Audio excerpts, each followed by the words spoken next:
मां कामाख्या की इस धरती पर आकर एक अलग ही पुण्य अनुभव हो रहा है और ये भी सोने में सुहागा है कि इस क्षेत्र में आज जन्माष्टमी मनाई जा रही है। तो आप सबके बीच जन्माष्टमी के पावन पर्व पर आप सबको भी बहुत बहुत शुभकामनाएं देता हूं। और लाल किले से मैंने कहा था, चक्रधारी मोहन को याद किया था, श्री कृष्ण को याद किया था और मैंने भविष्य की सुरक्षा नीति में एक सुदर्शन चक्र की कल्पना को लोगों के सामने रखा है। साथियों, हमारा ये मंगलदोई तो वो स्थान है जहां संस्कृति की त्रिवेणी, इतिहास के गौरव और भविष्य की आशा सबका संगम एक साथ होता है। ये क्षेत्र असम की पहचान का भी केंद्र बिंदु है। प्रेरणा और पराक्रम से भरी इस भूमि पर आप सभी जनता जनार्दन के दर्शन करने का सौभाग्य पाकर मैं धन्य हूं। भाइयों और बहनों, कुछ दिन पहले ही हमने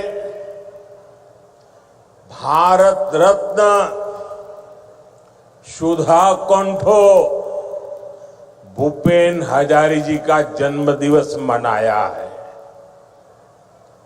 कल उनके सम्मान में हुए एक बहुत बड़े कार्यक्रम का हिस्सा बनने का अवसर मुझे मिला। असम की ऐसी महान संतानों ने, हमारे पूर्वजों ने जो सपना देखा था, आज बीजेपी की डबल इंजन सरकार उसको पूरी ईमानदारी से पूरा करने में जुटी है। भाइयों बहनों, कल जब मैं भूपेन दा की जन्म शताब्दी दिवस के कार्यक्रम में था तो रात को मुझे मुख्यमंत्री जी ने एक बात बताई और आज सुबह मुझे वो वीडियो भी दिखाया। ये देख करके मुझे बहुत गहरी चोट पहुंची।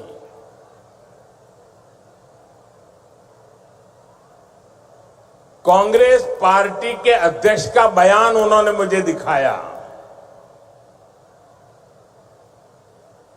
जिस दिन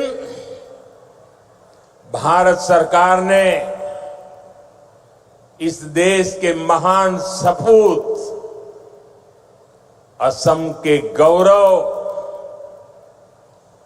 भूपेन दा हजारिका जी को भारत रत्न दिया, उस दिन कांग्रेस पार्टी के अध्यक्ष ने बयान दिया था। उस समय मेरे ध्यान में नहीं आया था, आज मुझे वो दिखाया गया। कांग्रेस पार्टी के अध्यक्ष ने कहा था कि मोदी नाचने गाने वालों को भारत रत्न दे रहा है। साथियों, 1962 में चाइना के साथ जो जंग हुआ, उसके बाद पंडित नेहरू ने जो कहा था, वो घाव नॉर्थ ईस्ट के लोगों के वो घाव आज भी नहीं भरे हैं। और उस घाव पर कांग्रेस की वर्तमान पीढ़ी भी नमक छिड़कने का काम कर रही है। मैं आमतौर पर मुझे कितने ही गालियां दे, मैं तो भगवान शिव का भक्त हूं, सारा जहर निगल देता हूं।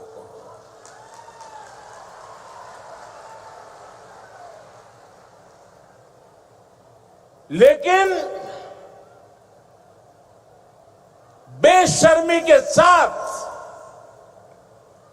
जब किसी और का अपमान होता है तो मुझसे रहा नहीं जाता है।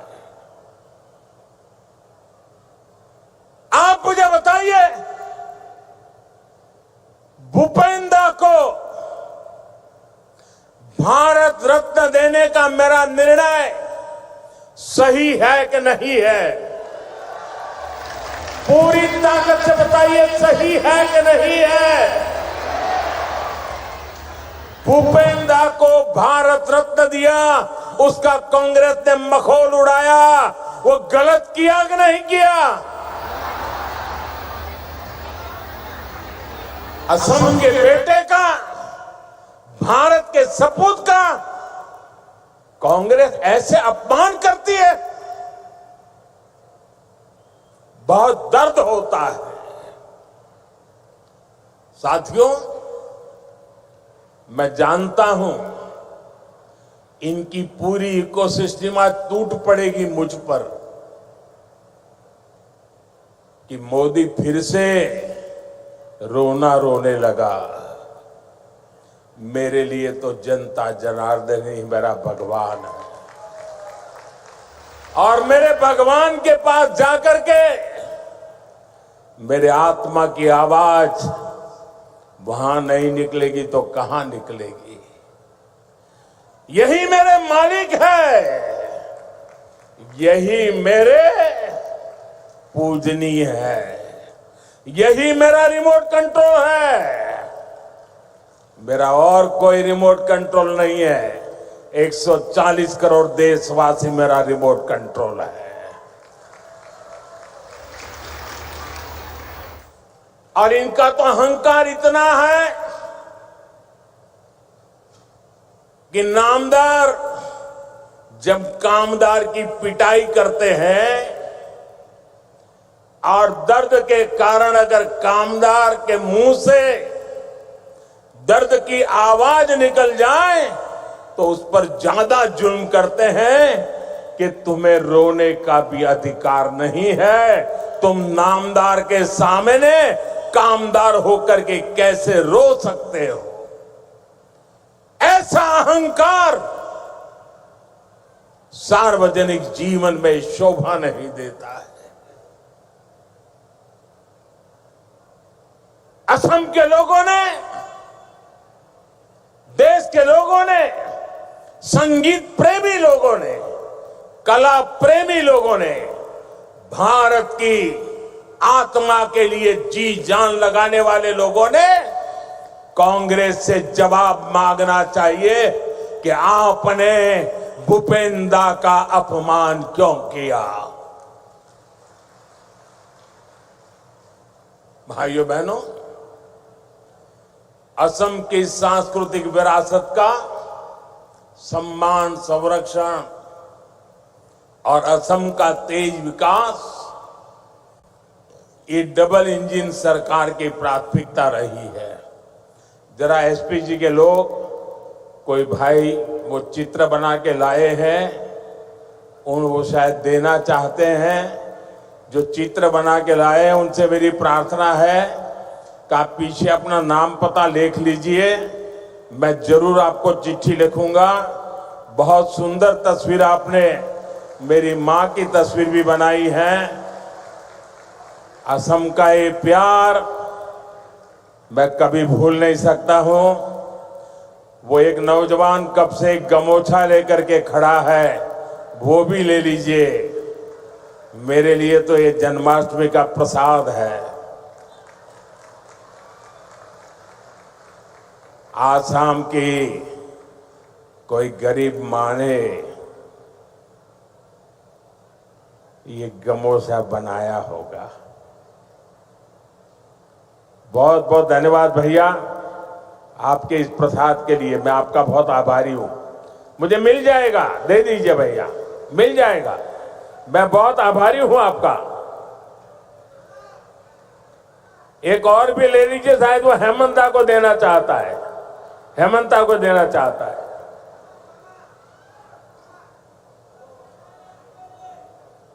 ठीक है, जहां जाना है सही जगह पे जाएगा। बहुत आपका प्यार के लिए धन्यवाद नौजवान।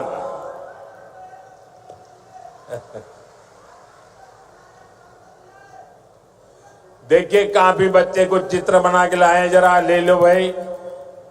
इतना प्यार बरसा रहे हैं लोग, ये छोटे छोटे बालक।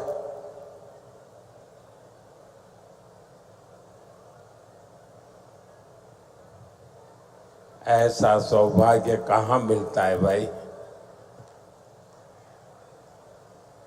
थैंक यू दोस्त, थैंक यू भैया, थैंक यू। आप दोनों भाई हैं क्या? नहीं? वाह, तो दोनों काली टी शर्ट पहन के आए हैं। लेकिन बहुत बहुत धन्यवाद दोस्तों। साथियों, सरकार और असम वासियों के साझा प्रयासों से आज असम देश और दुनिया में धूम मचा रहा है। देखिए भाई, ये बेटी कुछ लेके आई है, ले लीजिए। बेटी को तो बिल्कुल निराश नहीं कर सकते। थैंक यू बेटा। बेटे, अपना नाम लिखा है पीछे? अगर नाम लिखा है तो मैं चिट्ठी लिखूंगा। अपना नाम पता लिख दो बेटा।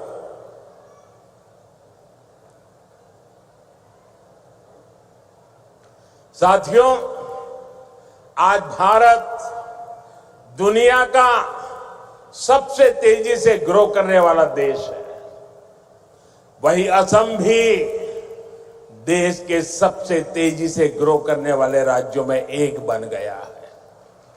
एक समय था जब असम विकास में पिछड़ा हुआ था, देश के साथ कदम ताल नहीं कर पा रहा था। लेकिन आज असम करीब करीब 13% की ग्रोथ रेट से आगे बढ़ रहा है। बेटा, बहुत बहुत धन्यवाद। साथियों, 30% ग्रोथ, 13% ग्रोथ, ये बहुत बड़ी अचीवमेंट है। ये आपकी अचीवमेंट है। हो जाए ताली आज आपके नाम पर।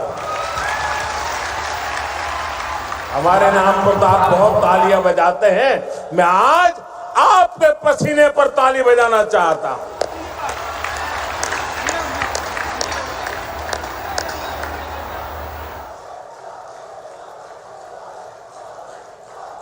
ये सफलता असम वासियों के परिश्रम और बीजेपी की डबल इंजन सरकार के साझा प्रयासों का परिणाम है।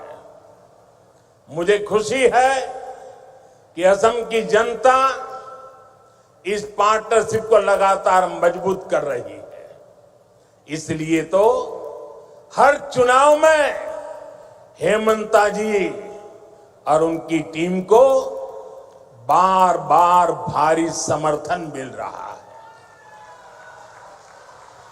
हाल में हुए पंचायत चुनावों में भी असम ने हम सभी को ऐतिहासिक विजय दिलाई है, अपना आशीर्वाद दिया है।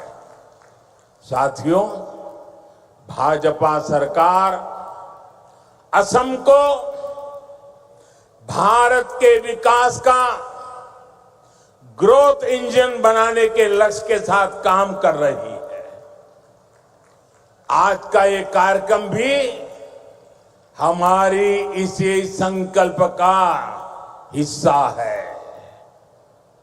अभी कुछ देर पहले इस मंच से करीब 6,500 करोड़ रुपए की विकास योजनाओं का शिलान्यास हुआ है। हमारी डबल इंजन सरकार असम को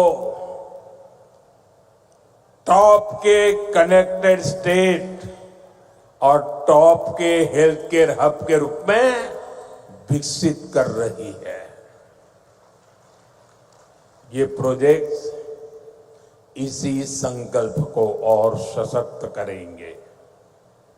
आप सभी को दरांग मेडिकल कॉलेज और अस्पताल के लिए, हाईवे के लिए, रिंग रोड के लिए बहुत बहुत बधाई। साथियों, पूरा देश आज विकसित भारत के निर्माण के लिए एकजुट होकर आगे बढ़ रहा है। खास तौर पर हमारे जो नौजवान साथी हैं, उनके लिए विकसित भारत सपना भी है और संकल्प भी है। और इस संकल्प की सिद्धि में हमारे नॉर्थ ईस्ट की बहुत बड़ी भूमिका है। ये मैं सिर्फ इसलिए नहीं कह रहा हूं कि मुझे आप लोगों के प्रति बहुत प्यार है, बहुत सम्मान है, नॉर्थ ईस्ट के प्रति मेरा लगाव है, सिर्फ इसलिए नहीं कह रहा हूं। मैं इसलिए कह रहा हूं, इसके पीछे ठोस कारण है। आजादी के बाद बड़े शहर, बड़ी इकोनॉमी, बड़े बड़े कारखाने पश्चिम और दक्षिण भारत में ही विकसित हुए। इस दौरान पूर्वी भारत का बहुत बड़ा इलाका, बहुत बड़ी आबादी विकास की दौड़ में पीछे रह गई। अब भाजपा सरकार इस स्थिति को बदल रही है। 21वीं सदी के 25 साल बीत चुके हैं। जिस 21वीं सदी के हम गीत गाते रहे ना, कांग्रेस के जमाने से सुन रहे थे 21वीं सदी आ रही है, 21वीं सदी आ रही है। आकर के भी 1/4 समय तो पूरा हो गया। अब 21वीं सदी का ये अगला हिस्सा ईस्ट का है, नॉर्थ ईस्ट का है। अब आपका टाइम आया है। असम का, नॉर्थ ईस्ट का समय आया है। आपका समय आया है। मेरे नौजवानों, अब समय आपकी मुट्ठी में है। भाई एक और बच्चा कुछ लेके आ गया है, ले लीजिए भाई।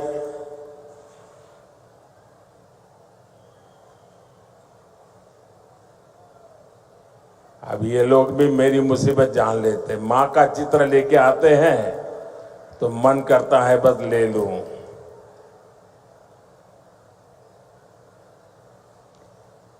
दे दो बेटे, ये मेरे साथी है। पीछे अपना नाम पता लिख लेना, मैं कलेक्ट कर लूंगा इसको, आपको चिट्ठी लिखूंगा। जरा ये लेकर के दे दीजिए भाई एसपी जी वालों को। साथियों, किसी भी क्षेत्र के तेज विकास के लिए तेज कनेक्टिविटी बहुत जरूरी है। इसलिए हमारी सरकार का बहुत अधिक फोकस नॉर्थ ईस्ट में कनेक्टिविटी पर रहा है। रोड, रेल, एयर जैसी physical connectivity, 5G, internet, broadband जैसी डिजिटल कनेक्टिविटी, इससे आप लोगों को सुविधा मिली, जीवन आसान हुआ, बिजनेस करना आसान हुआ। इस कनेक्टिविटी से आप लोगों के लिए घूमना फिरना आसान हुआ, टूरिज्म का विस्तार हुआ और इसने यहाँ के हमारे नौजवानों के लिए नौकरी के, रोजगार के नए अवसर भी बनाए। साथियों, कनेक्टिविटी के इस महाअभियान का असम को भी बहुत लाभ मिला है। मैं आपको एक उदाहरण देता हूं। आजादी के 6 दशक तक दिल्ली में कांग्रेस की सरकार रही। असम में दशकों तक कांग्रेस रही, लेकिन कांग्रेस ने 60-65 सालों में ब्रह्मपुत्र पर सिर्फ 3 पुल बनाए। 60-65 साल में 3। फिर आपने हमें सेवा करने का मौका दिया और 1 दशक में हमारी सरकार ने 6 बड़े ब्रिज बना दिए। 6 बड़े ब्रिज। अब मुझे बताइए, इतना काम करेंगे तो आप खुश होंगे कि नहीं होंगे? आपके आशीर्वाद मिलेंगे कि नहीं मिलेंगे? आपका प्यार मिलेगा कि नहीं मिलेगा? आप खुश हैं ना? मैं और भी काम करना चाहता हूं, बस आशीर्वाद देते रहिए।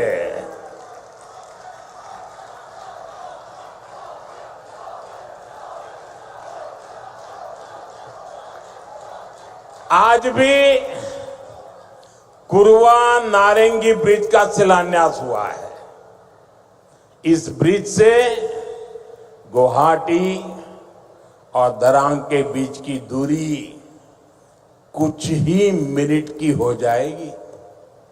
इससे आम लोगों के समय और पैसे की बचत होगी, ट्रांसपोर्टेशन सस्ता होगा, टाइम कम लगेगा, ट्रैफिक की परेशानियां कम होगी और इसके कारण कीमतें भी कम होती है।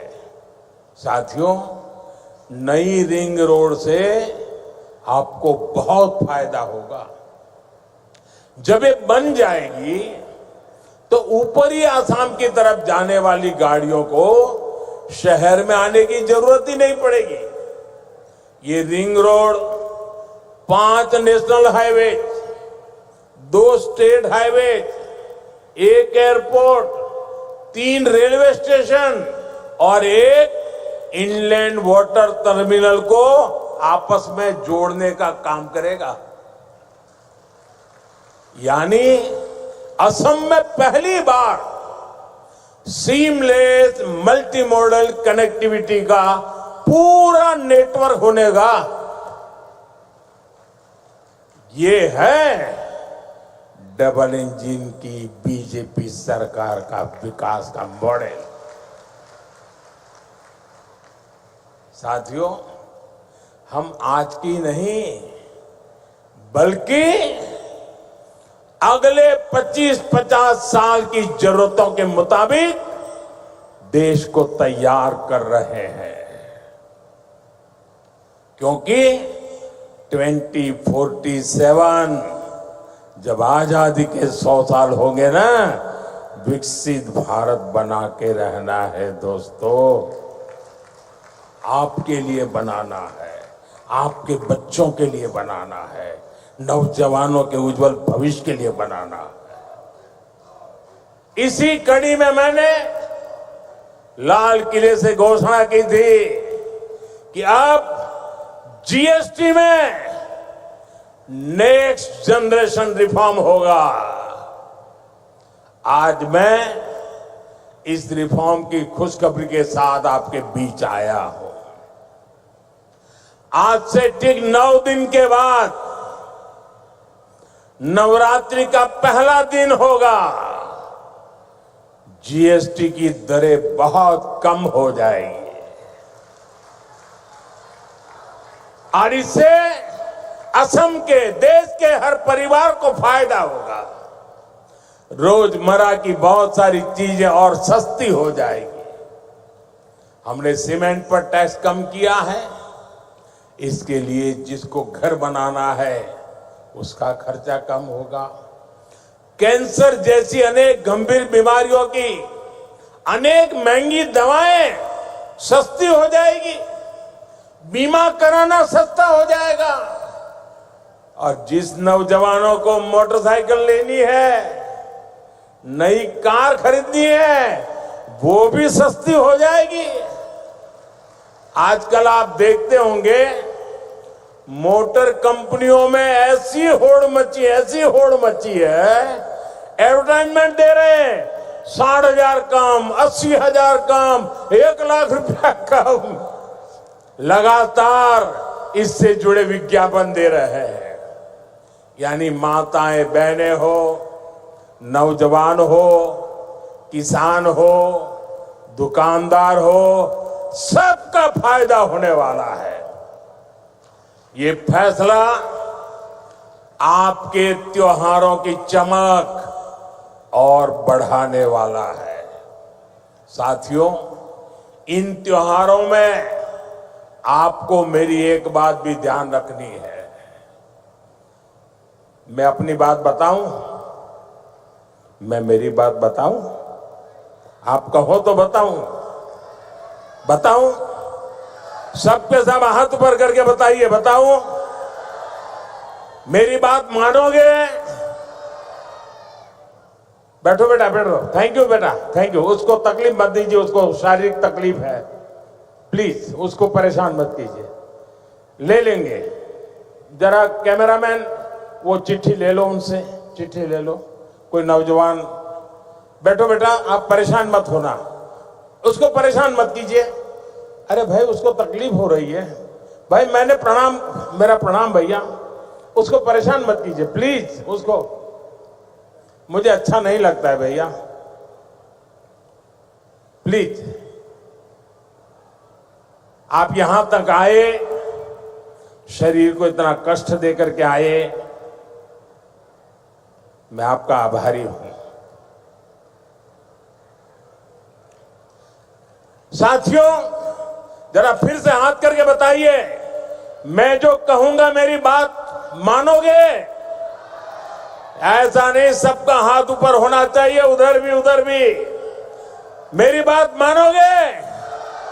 पक्का मानोगे?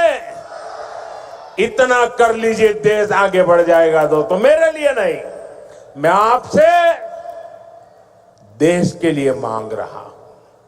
मैं आपसे आपके बच्चों के उज्जवल भविष्य के लिए मांग रहा हूं। और मैं आपसे यही कहता हूं कि आप मुझे वादा कीजिए, अब जो भी खरीदेंगे वो स्वदेशी होगा। खरीदेंगे, स्वदेशी खरीदेंगे, मेड इन इंडिया खरीदेंगे। और मेरी स्वदेशी की व्याख्या बहुत सिंपल है। कंपनी किसी भी देश से क्यों ना आई हो, नाम किसी भी देश का क्यों ना हो, लेकिन वो हिंदुस्तान में ही बना होना चाहिए। पैसा दुनिया के किसी भी देश ने लगाया हो, लेकिन पसीना मेरे देश के नौजवानों का होना चाहिए।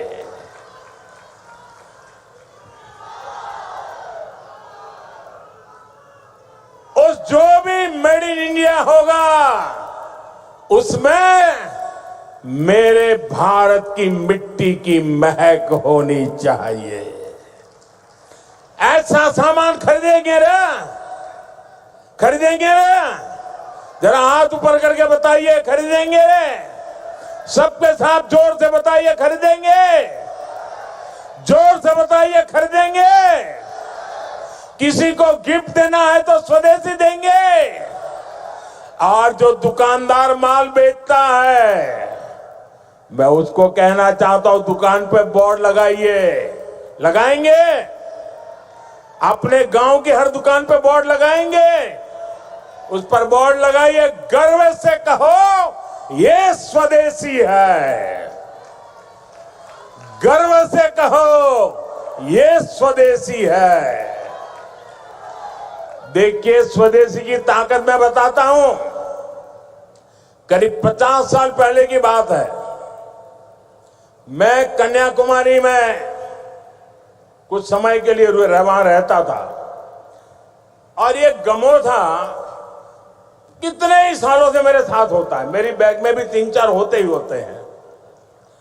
तो ऐसे ही मैं कन्याकुमारी में एक गमोछा ऐसे लगा के घूम रहा था, तो दूर से कुछ लोग दौड़ के आए और मुझे नमस्ते करके पकड़ा। बोले आप आसाम से हैं? मैंने कहा नहीं, मैं तो गुजरात से हूं। नहीं, बोले गमोछा देखा ना इसलिए आपको हमने पकड़ा।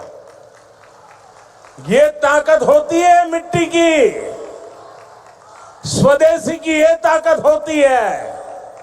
कोई पहचान नहीं थी, लेकिन आसाम के लोगों का उस दिन मुझ पर इतना प्यार उमड़ गया क्योंकि मेरे गले में गमोछा था। दोस्तों, ये ताकत होती है।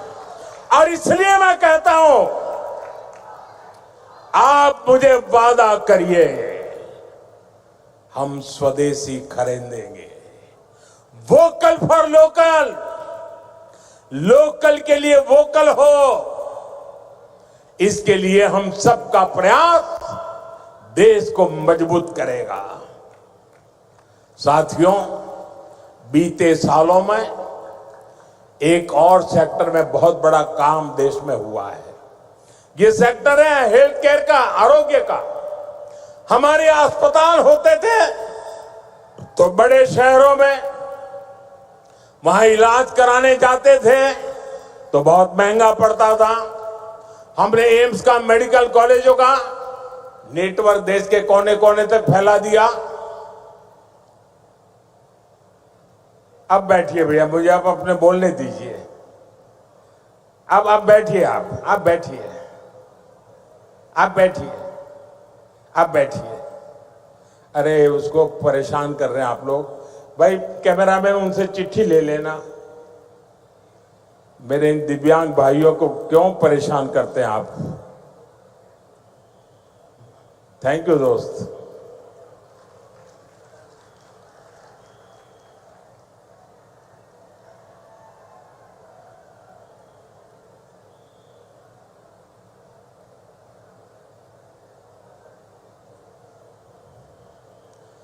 यहां असम में तो विशेष तौर पर कैंसर के हॉस्पिटल भी बनाए गए। बीते 11 वर्षों के दौरान भारत में मेडिकल कॉलेजों की संख्या 2 गुनी हो गई है। यानी आजादी के 60-65 सालों में जितने मेडिकल कॉलेज बने, उतने हमने बीते 11 वर्षों में बनाए हैं। बताइए, 60-70 साल में जो काम हुआ है ना, वो हमने 10-11 साल में कर दिया है। दोस्तों, यहां असम में भी 2014 से पहले सिर्फ 6 मेडिकल कॉलेज थे। अब जब दरांग में मेडिकल कॉलेज भी बनकर तैयार हो जाएगा तो यहां 24 मेडिकल हो जाएंगे, मेडिकल कॉलेज हो जाएंगे।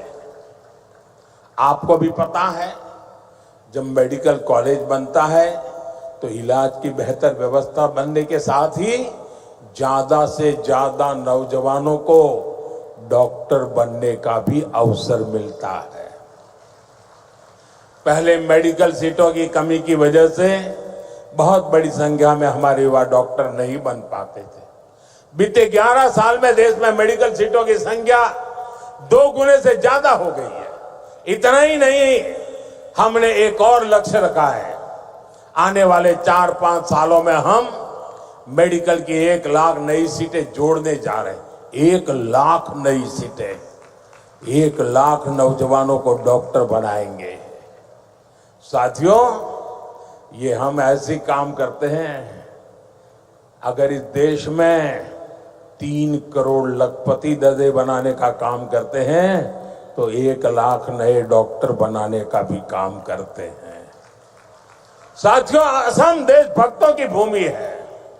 विदेशी आक्रांताओं से देश की रक्षा हो या फिर आजादी की लड़ाई में बलिदान हो, असम की भूमिका बहुत बड़ी है। पथरू घाट का किसान सत्याग्रह देश भला कैसे भूल सकता है? वो ऐतिहासिक स्थान यहां से ज्यादा दूर नहीं है। आज जब मैं बलिदानियों की ऐसी पावन भूमि पर खड़ा हूं तो कांग्रेस की एक और करतूत से पर्दा फटाना जरूरी है। कांग्रेस अपनी राजनीति के लिए हर ऐसे व्यक्ति, हर ऐसे विचार के साथ खड़ी होती है जो भारत विरोधी हो। अभी ऑपरेशन सिंदूर के दौरान भी हमने यही देखा। जब कांग्रेस सत्ता में थी तो पूरा देश आतंक से लहूलुहान होता था, कांग्रेस चुपचाप खड़ी रहती थी। आज हमारी सेना ऑपरेशन सिंदूर करती है, पाकिस्तान के कोने कोने में आतंक के आकाओं को उखाड़ फेंकती है, लेकिन कांग्रेस देश की सेना के बजाय पाकिस्तान की सेना के साथ खड़ी हो जाती है। कांग्रेस के लोग हमारी सेना के बजाय आतंकियों को पालने वालों के एजेंडे को आगे बढ़ाते हैं। पाकिस्तान का झूठ कांग्रेस का एजेंडा बन जाता है। इसलिए आपको कांग्रेस से हमेशा सतर्क रहना है। साथियों, कांग्रेस के लिए अपने वोट बैंक का हित ही सबसे बड़ा है।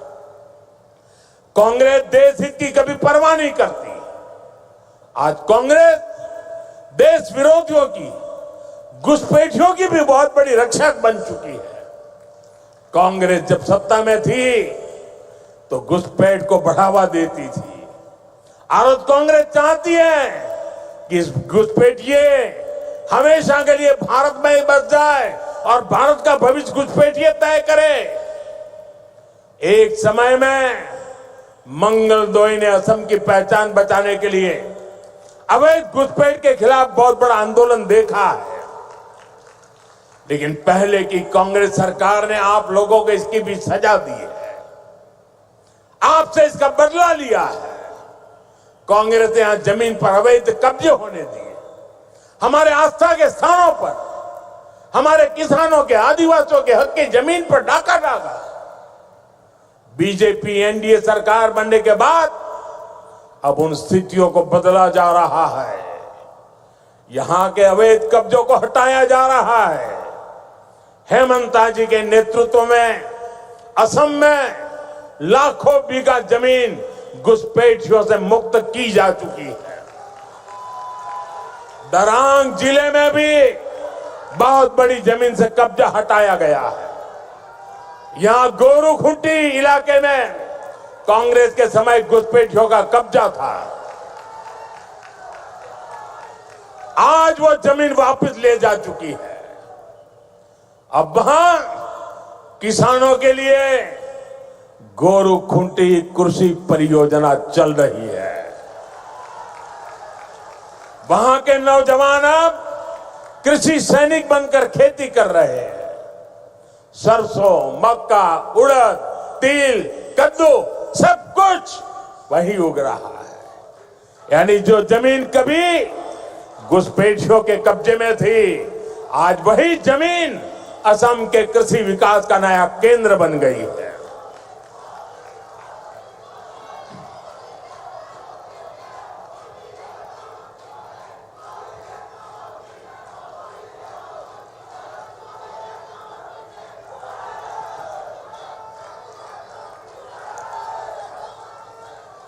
साथियों, भाजपा की सरकार घुसपैठियों को देश के साधनों, संसाधनों पर कब्जा नहीं करने देगी।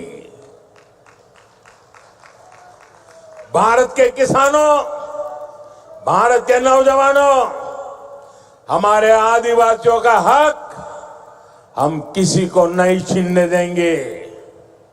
ये घुसपैठिए हमारी माताओं, बहनों, बेटियों के साथ अत्याचार करते हैं, ये नहीं होने दिया जाएगा। घुसपैठियों के माध्यम से बॉर्डर के इलाकों में डेमोग्राफी बदलने की साजिशें चल रही है। ये राष्ट्रीय सुरक्षा के लिए बहुत बड़ा खतरा है। इसलिए अब देश में एक डेमोग्राफी मिशन शुरू किया जा रहा है। भाजपा का लक्ष्य है घुसपैठियों से देश को बचाएंगे, घुसपैठियों से देश को मुक्ति दिलाएंगे। और मैं उन राजनेताओं को भी कहना चाहता हूं, आप जो चुनौती लेकर के मैदान में आए ना, मैं सुना तान करके उस चुनौती को स्वीकार करता हूं। और लिख लो, मैं देखता हूं घुसपैठियों को बचाने में तुम कितनी ताकत लगाते हो और घुसपैठियों को हटाने में हम कैसे अपना जीवन लगा देते हैं। हो जाए मुकाबला। घुसपैठियों को बचाने के लिए निकले हुए लोगों को भुगतना पड़ेगा। मेरे शब्द सुन के रखो, ये देश उनको माफ नहीं करेगा। साथियों, असम की विरासत को बचाना, असम का तेज विकास करना, इसके लिए हमें मिलकर काम करना है। हमें असम को, नॉर्थ ईस्ट को विकसित भारत का ग्रोथ इंजन बनाना है। एक बार फिर विकास परियोजनाओं के लिए आप सभी को मैं शुभकामनाएं देता हूं। मेरे साथ बोलिए, भारत माता की।